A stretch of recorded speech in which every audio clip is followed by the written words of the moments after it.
Wewe ni mwanamke unatunguzwa na aina hii tano ya wanaume, fahamu kabisa kwamba wewe upo katika kundi la chawote, kwa sababu mwanaume waruwaru hawezi kumtongoza mwanamke anayejiheshimu, au mwanaume waruwaru hawezi kumtongoza mwanamke ambaye anaona kabisa sio hadhi yake. Kwa hiyo ni muhimu sana kuweza kujua hilo. Aina ya kwanza ya wanaume ni aina ya wanaume ambao wanaendesha bodaboda wenye umri chini ya miaka 25 au 30.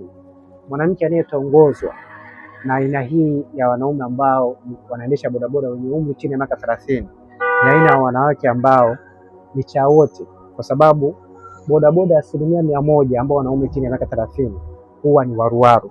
Kwa hiyo kama wewe ni mwanamke unatongozwa na wanaume ambao wanaendesha aina ya wanaoendesha bodaboda alafu wanaume chini ya miaka 30, wewe upo katika kundi la chawote.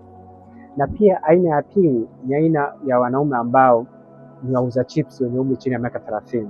Yaani kama wewe ni mwanamke unatongozwa na wanaume ambao wanauza chips wenye umri wa miaka 30, fahamu kabisa kwamba wewe upo katika kundi la chawote. Na pia aina ya tatu ni aina ya wanaume ambao wana skendo ya kutembea, yaani wana skendo ya kudate na wanawake wengi.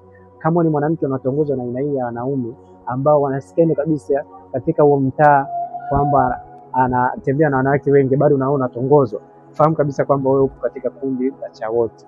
Na pia aina ya nne ni aina ya wanaume ambao huwa hawahudumii wanawake. Kama unatongozwa na wanaume wa aina hii ambao hawahudumii wanawake, fahamu kabisa kwamba upo katika kundi la chawote.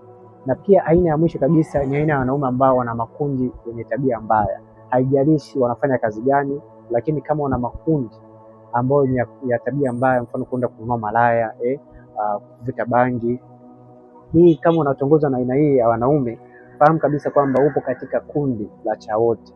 Kwa hiyo ni muhimu sana kuweza kujua kwamba kama wewe ni mwanamke ukawa unatongozwa na aina hii tano ya wanaume ambao nimeweza kuwataja, unatakiwa ufahamu kwamba wewe upo katika kundi la chawote, kwa sababu mwanamke anayejiheshimu, wanaume ambao nimeweza kuwataja, hawa aina hii ya wanaume ambao nimeweza kuwataja, huwa ni ngumu sana kuweza kumtongoza, na wanamuogopa sana na wanamheshimu sana.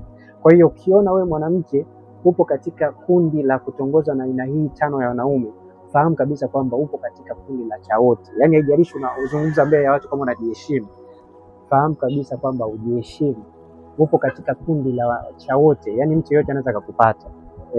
Kwa hiyo ni muhimu sana kuweza kujua kwamba kama wewe ni mwanamke unatongozwa na aina hii tano wanaume ambao nimeweza kuwataja, ni aina ya wanaume ambao wanakuchukulia wewe ni chawote, na pia ni aina hata jamii inakuchukulia kwamba wewe haujiheshimu. Kwa hiyo ni muhimu sana kufahamu hilo. Lakini pia nikukumbushe, kama una tatizo